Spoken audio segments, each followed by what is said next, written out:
rejoinder. We are not expecting the answers now. It's when you're making the rejoinder. I will start with the Honorable Justice Ouko.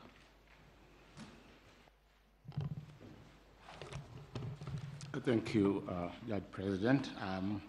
I have three very short clarifications that I want to seek from the team representing the first petitioner.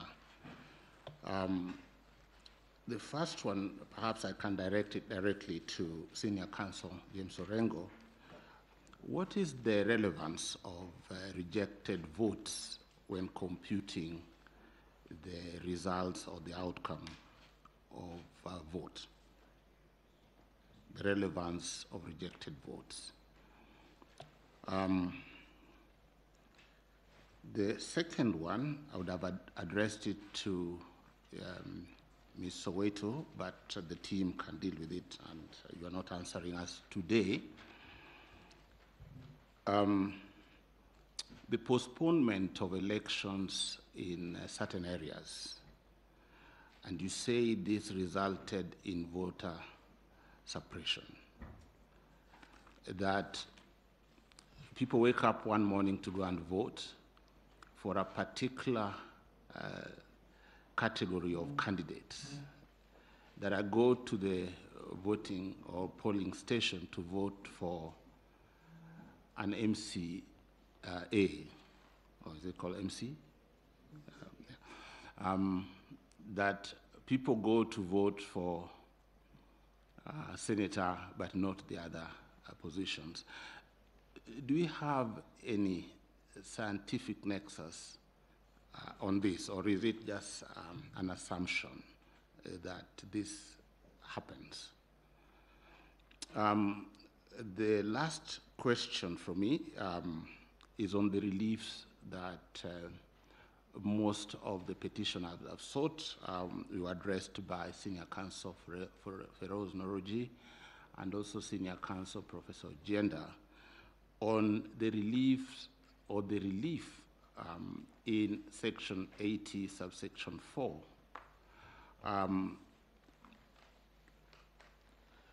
And I'm wondering, what are some of the elements that must be satisfied before the court can act or can grant the relief under Section 80, subsection 4? That would be all from me, my lady. Justice Renara. Thank you very much, Chief Justice. Thank you, Counsel. You've been most helpful to us, particularly to myself. I have three questions, four, I think, but very short ones. The first is to Senior Counsel Philip Murger. You addressed us on the PDF format of the forms, but in the pleadings, there is a JPEG question. Would you like to? I'd like to immediately correct that. It should be JPEG, not PDF. Oh, okay. So it was JPEG. It was JPEG. JPEG to CSV. Okay. Would you then like to connect, because you addressed us, I think you didn't connect the JPEG to PDF, and then you said CDF? Actually, but I'd just like to clarify that that was a mistake on my part. Okay, okay. All right. But just clarify when you answer so that we can get it right. And also in the context of the staging and tampering and so on, explain to us how that happens in real time. Give us, say, Kagera Primary School Form 34A. What exactly happened in your theory, because you say some of these things you don't have? How was Kagera Primary School interfered with the Form 34A? Number two, Mr. Arua, and this could also go to the other counsel appearing for the commissioners, you've raised many issues going way back before the election. The Venezuelans, mistreatment by the chairman, we're not allowed to do this and that. But we saw your clients in public reading out results. And that's what I'm calling my acquiescence question. They did all these things until the 11th hour. What evidence do we have that it's not an afterthought, that they're not doing this in good faith?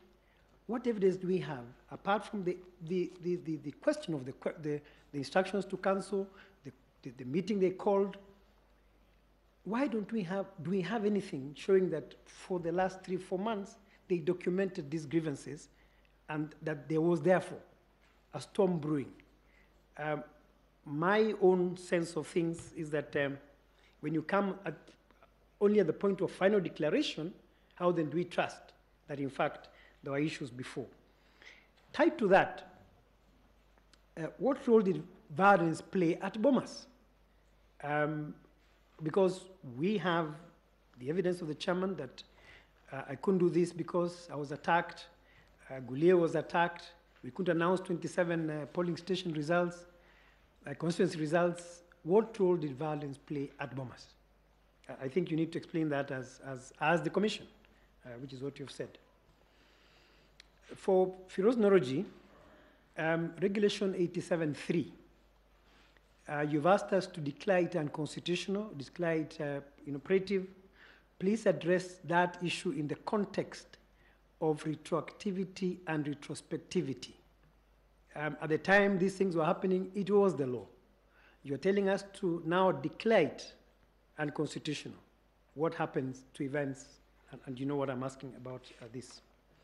Mr. Ndegwa, you made a very innovative, I must say, submission regarding the diaspora vote, the number of constituencies. In answering my question, please go back to Article 89.1.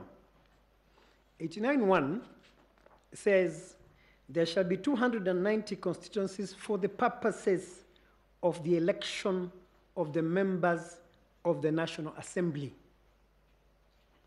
We are addressing a vote in a presidential election. Please connect 89.1 with the presidential election. Otherwise, the way you left it hanging, someone would ask the question, what has this got to do with this court and the petition before us? I thank you, CJ. I thank you, Council. Yes, let me just take up from where Justice Lenaula has with Mr. Ndwiga. Mr. Ndwiga, if you look at Article 38.2, every citizen has a right to participate in elections. How then do you reconcile that with your argument on Article 89? Because constituencies don't vote, citizens do. So again, prisoners, persons in the diaspora, how are they to be provided for if we are to follow your line of argument? My next question was to Philip Murgo. I was drawing a chart when you explained to us that what you're telling us is that in the evidence that you have is that the Form 34 went into the KIMS kit at the polling station to the constituency. Then between the constituency and the public portal, the Form 38's numbers were changed. They were changed in that sequence, if I'm to understand you. Now, I don't understand much about ICT, but I presume that at the polling station, when the KIMS kit takes the image, these forms are written in handwriting. How can you explain then, so that I can understand, how a form can be changed in handwriting? This is not typing, it's in handwriting. All these forms are being uploaded and changed, different people's handwritings. How does that happen? For Ms. Soweto, she's not here, but since we'll answer later, I was curious about the issue of voter repression and her arguments on that. If we look at the Constitution, Articles 136, 177, 180, each of these elections are separately provided for. So you have the presidential election, which has its qualifications, nomination process, even the dispute resolution process of a presidential election is separate, the governor is separate, the member of parliament is separate, the MCA is separate. And what happens when a voter goes to vote, they get 6 ballots. So it's 6 ballots into 6 ballot boxes. What we have then is 6 different elections, but on the same day. So if your argument is voter repression, then is the voter repression only to the presidential election, Or is that an argument that can be used by an MCA in Kakamega County to say that because the gubernatorial elections were cancelled on that day, my MCA votes have also been affected? Or, I mean, is it just the presidential election that the voter suppression argument is standing for? Or is it all? Because they are all separate elections. So how does one election affect the other? I think those are my questions for now. Thank you.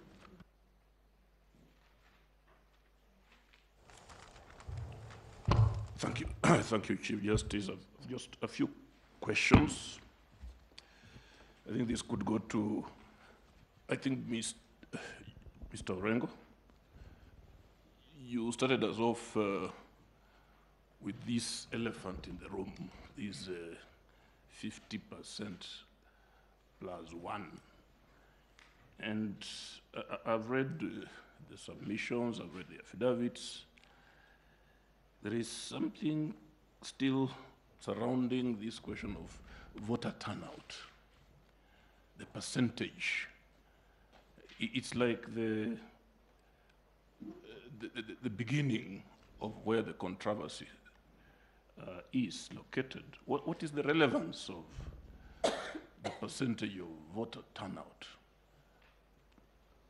to determining whether a candidate marshaled the magical number?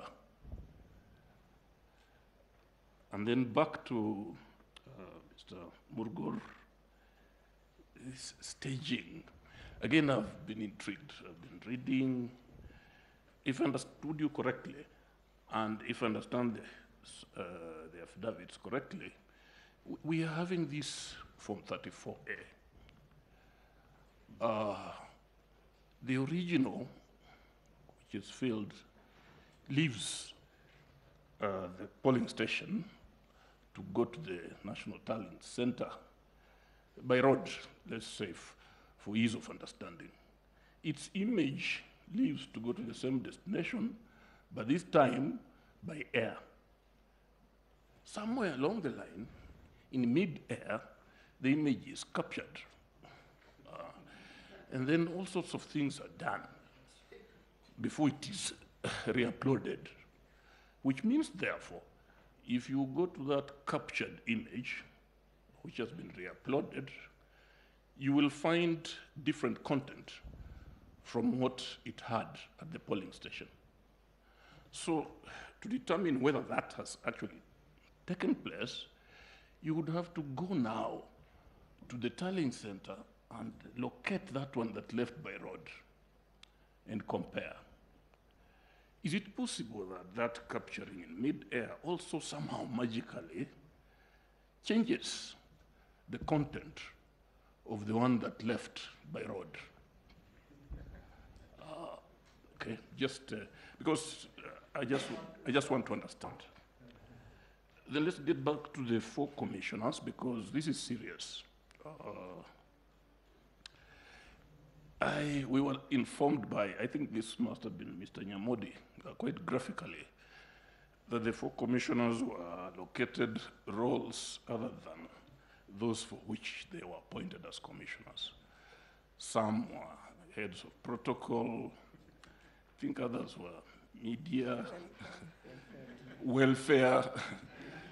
Interesting stuff here, allocating such roles to commissioners. Why didn't they protest? Is this chairperson we are dealing with such a terror that nobody can face him and tell him you can't do this? Because now what we are hearing, these are serious disclosures. Because you can imagine I being,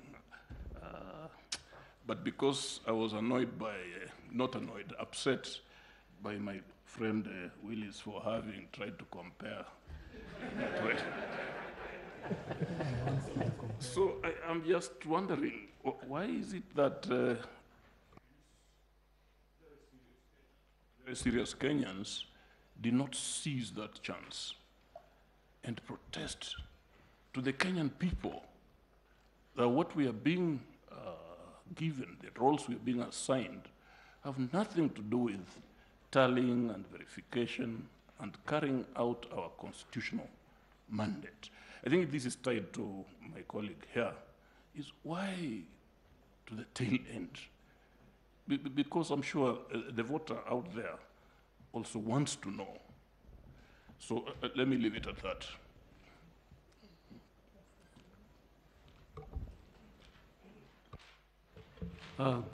Thank you, Honorable President. I have a few questions. And the first one I would refer to the lead petitioner, or rather the main petitioner, the first petitioner, if I may say, in the lead file, which actually initially was petition number 5, E005, Raila Odinga and Martha Karua versus the respondents. And later on, after consolidation, it became the lead file and file number 1. I'm concerned with the reliefs that are sought, the alternative relief sought. The first relief relates to the issue of scrutiny, which is ongoing, and the issue of the threshold, constitutional threshold of 50+1.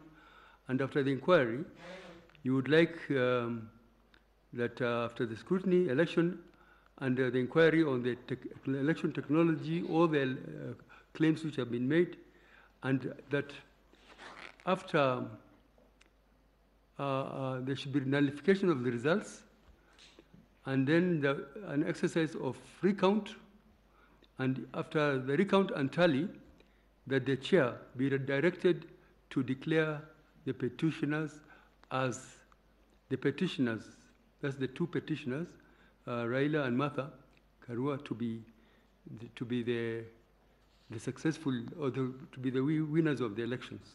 That's one of the. So I was saying that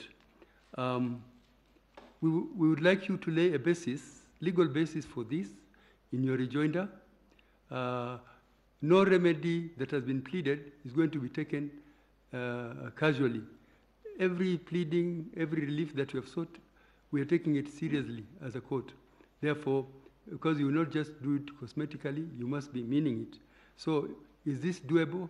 Is this feasible in law and in all other practical ways? We want justification, and from, I think even suggestions were there in 2017, but now we are here. So I would like you to firm up that and give us, justify the legal basis, the constitutional basis of that, and whether lawfully, constitutionally, that is possible. Of course, we'll be coming to the issue of the capacity, after all the allegations, the capacity of that chair carrying out to be in charge of the exercise of the next process, if you are successful. But before that,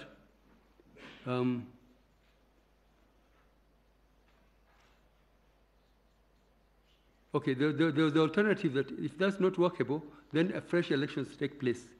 Now, that's the problem I'm having is that, and if an election is to be ordered to be done now,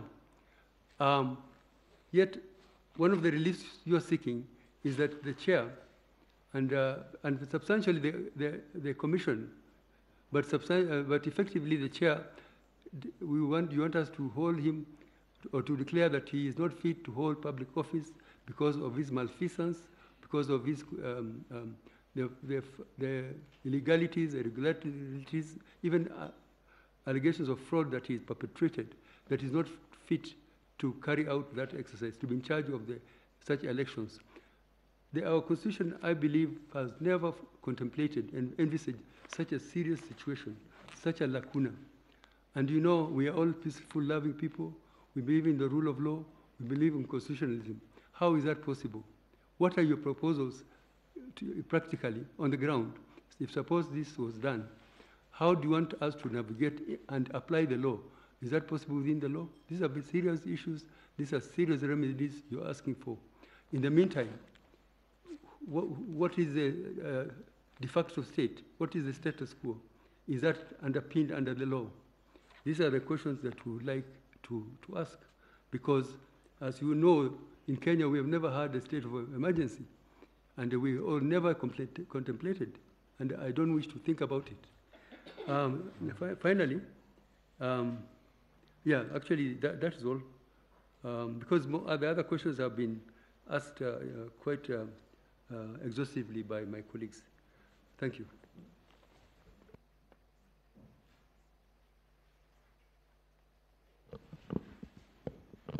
Thank you, Judge President. The challenge one faces when they talk about the same subject at the end of a conversation by many people is that they find themselves repeating issues. But I will still ask what I had noted down during the proceedings, and you can choose the manner in which you will answer them. For Tim Orengo, my concern is, and actually for everyone who has spoken about the commission, what we have heard is what, about this commission, is what some time back we had someone describing, was it an accident or something on TV, and we were told it looked like a video and drama. At least that's how I perceived the submissions on the commission. And so my concern is, when did this commission become this dysfunctional?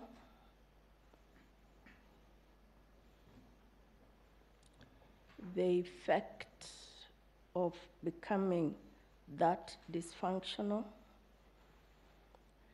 What corrective measures were attempted, if any, and with what result?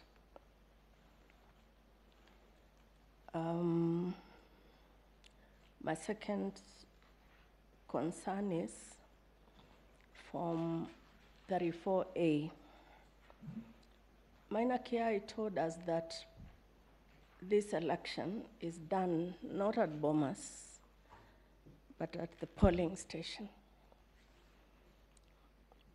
And for the presidential election, the return of that form is first by electronic transmission. And so, the way I understand it is that a photo would be taken of the form at the polling station. A photo. I want you to tell me whether it's called a photo or what it is called. Is it called a photo? Is it called an image? Is it called what? That's the question I'm asking. And so that time when it is taken, and as it is being sent originally, is it in PDF form? So the journey, because this has to be understood, the journey from the polling station to Bomas, the things that happen in between must be described by the nature of that image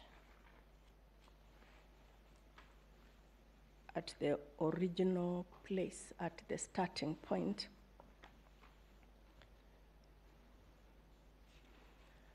My other concern, which ought to have followed the first one before this PDF language,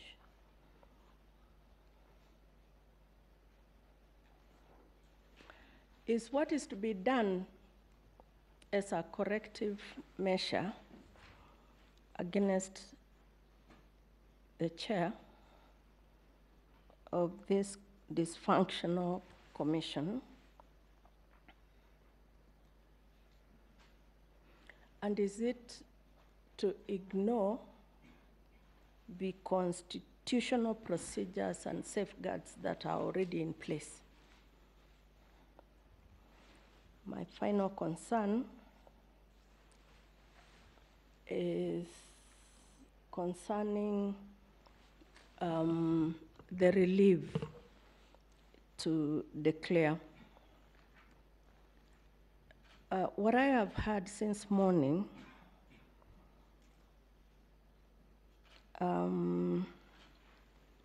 because of the dysfunctionality of the commission and a few other things, is that nearly everything about Articles 81, 86, the Act, have been impugned.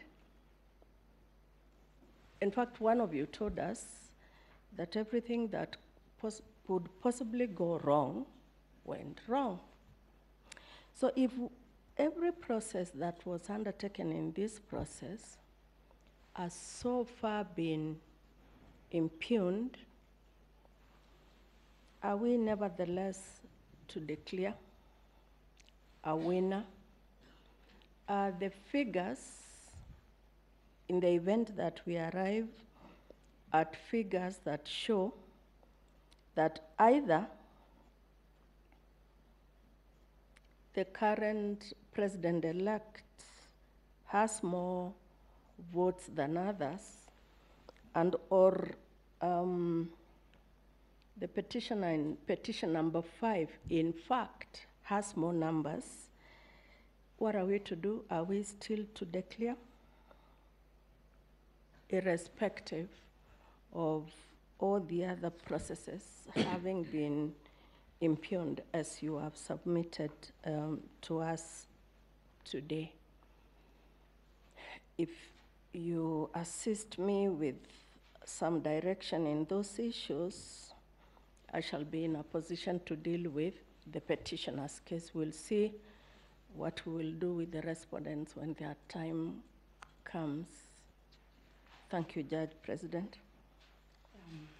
Thank you. I think all the questions I had have been asked, but I'd just like to follow up on what Justice Ibrahim asked. The team on the Reid petition, they have been called Team Senior Counsel Orengo. You have asked us to find the chairman culpable of various breaches of the Constitution. And as Judge Ibrahim explained, you have even told us to find that he cannot.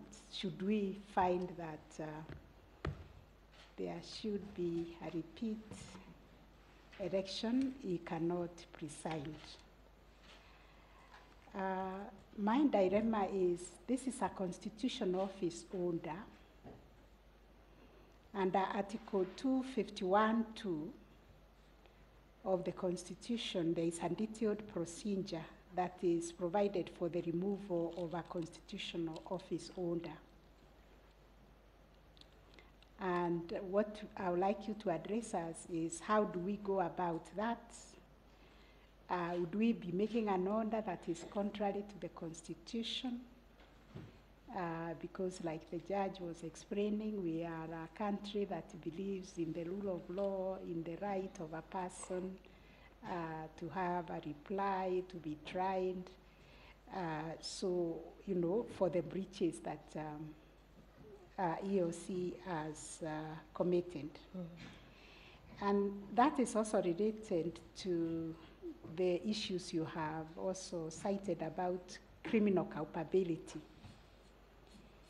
I want you to address us on, because we have an Election Offences Act, so that if somebody has committed an election offense, they ought to have been charged and tried before the court with the jurisdiction.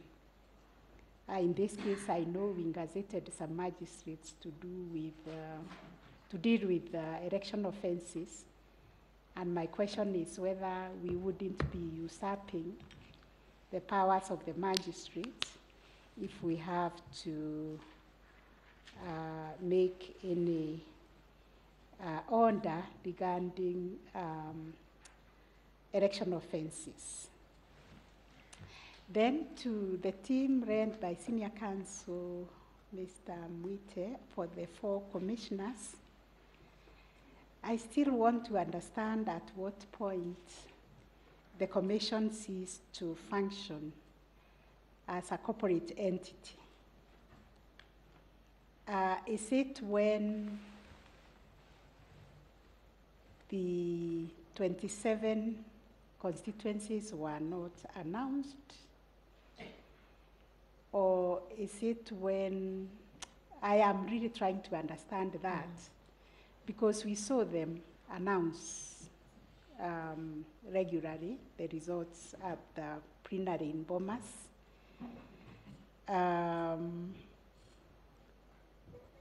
We really want to understand, like the Vice President is asking, when did the commission become so dysfunctional? We really want to understand that. Is there a stage where they were working together, entering and verifying, and then they went and announced, and then suddenly there was a stoppage because the announcements also stopped streaming live? So we really want to understand that. Then my last clarification will go to Mr. Kibe Mungai. And I want you to answer this and tell us how you know that IMBC did not make arrangements for certain categories of people to vote, especially the IMBC staff. How do you know they did not vote first before they started the exercise? Because they were in a polling station, they could have transferred their vote to the station where they were conducting the exercise and voted. You know, because this seems quite subjective, so you needed to explain more that you know 700,000 people did not vote because IMBC did not make arrangements. I think those will be my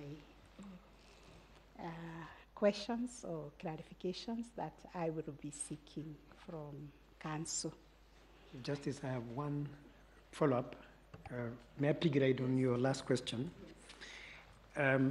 Section 6 of the IEBC Act, 6.1, says that the chairperson of the commission shall be a person who is qualified to hold the office of judge of the Supreme Court under the Constitution.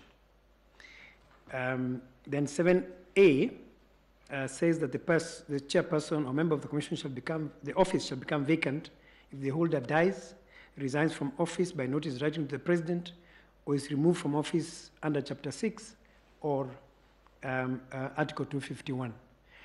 In that context, if perchance we were to order remove of Chebukati as chairman, would the commission still be intact with the remaining 6 commissioners without a chairman of that qualification? I'm just wondering for my own sake. Thank you very much, Your Justice.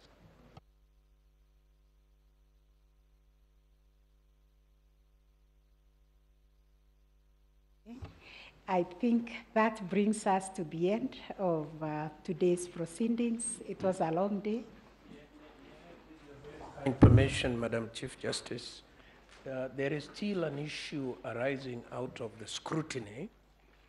I am told I would like my learned junior to explain, because he's the one covering the technical issue of the scrutiny. Good evening, my lady, the Chief Justice and the Honorable Judges of the Supreme Court. My name is Eric Gumbo.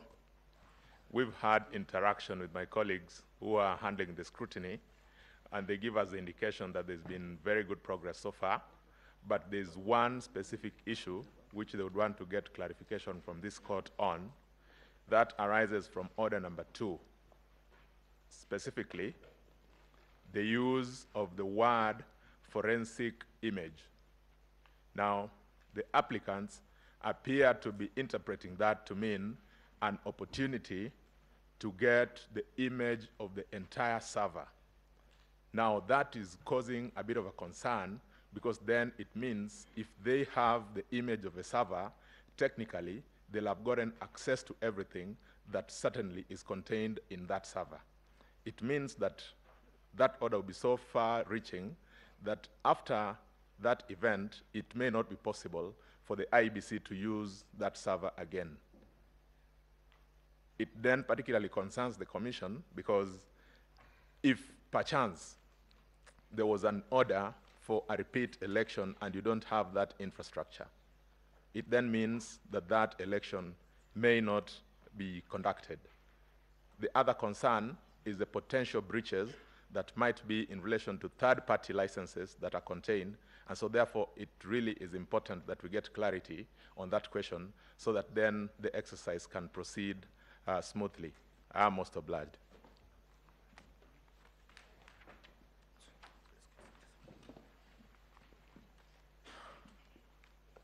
Yes, with your permission, Madam Chief Justice, ladies.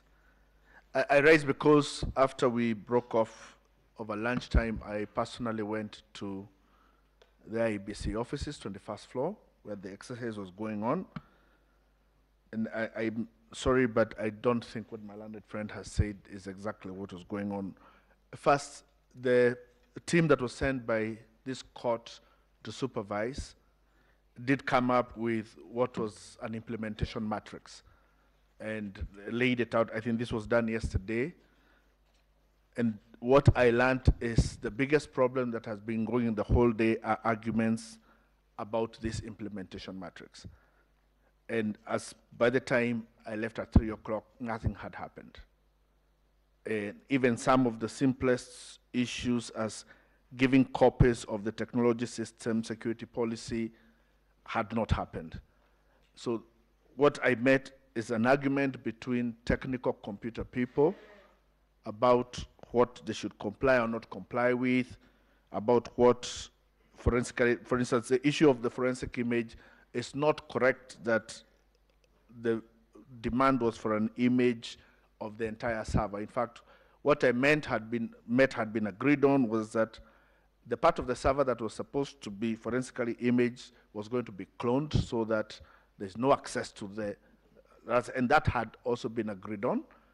But when it came to implementing it, there were always new arguments. And in my estimation, what I found is that there is nobody at IEBC who this order is directed at, who is responsible for ensuring that these matters are done.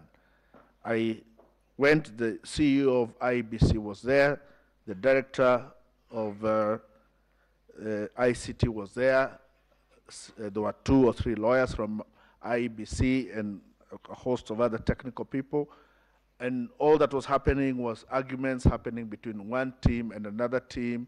The CEO says this, but he doesn't talk, so other tech people come, argue with the people from the political parties. That is the confusion that is going on. And therefore, unless this court addresses its order at a specific person, who then can come in case there is doubt as to what these terms mean, can themselves come for clarification, then that confusion will go on. But either way, we did try to sort out the problems that were there. I left at about 4 o'clock, the process now starting.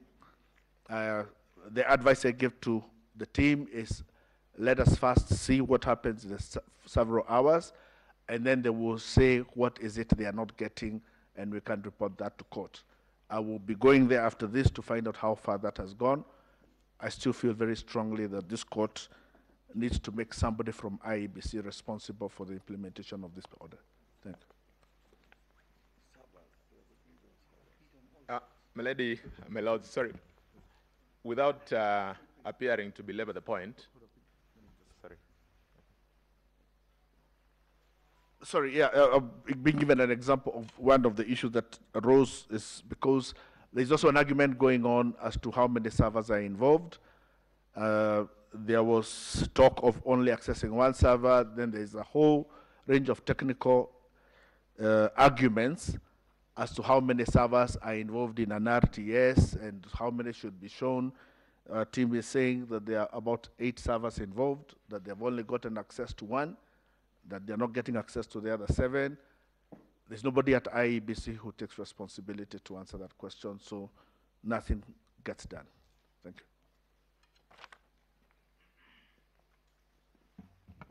Sorry, my lady.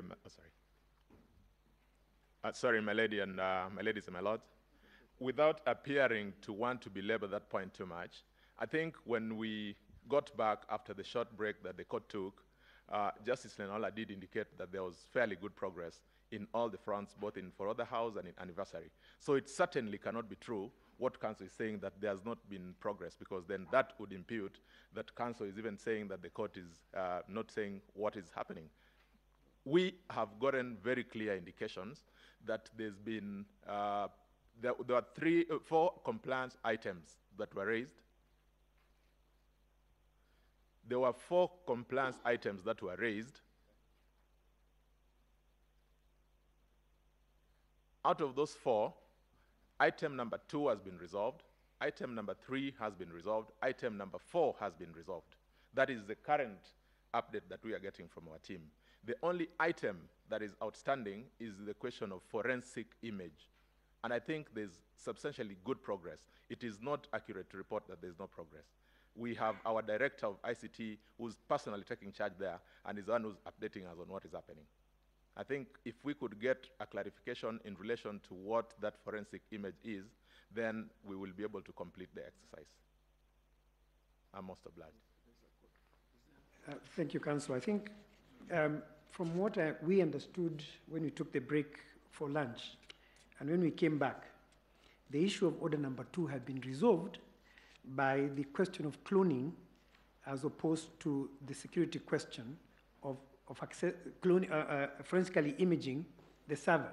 So what we gathered, and that's what I said when we came from lunch, was that there is progress. Let us revisit it later today after we leave here. But as far as we were concerned, the resolution was that they'll do some cloning, and then any concerns that this team would have would then be presented to us tomorrow, having also gotten a report from our team. But at the time we came, there was good progress, and that's what Mr. Gumbo is saying, so far as we knew from our team out there.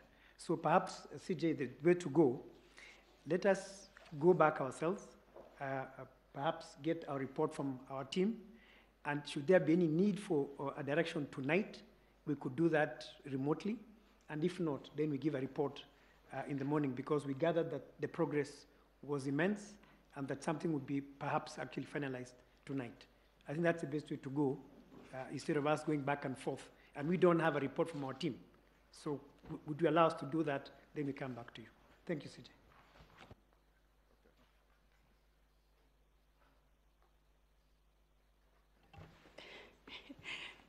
Thank you very much. I think fatigue has settled until even my own gown has tethered me to the seat. I cannot move. But with that clarification, and just to remind ourselves that our team is led by the registrar of the court, who is going to make a report to this court. Council Paul Mwangi, I think what you are making to us was a kind of a report. So let us see how we can cooperate and get the best evidence that can assist the court. With that, allow me to wish all of you a good night and look forward to seeing you here tomorrow at 9 when we start the questions will be answered in the rejoinder. Yes, have a very good night.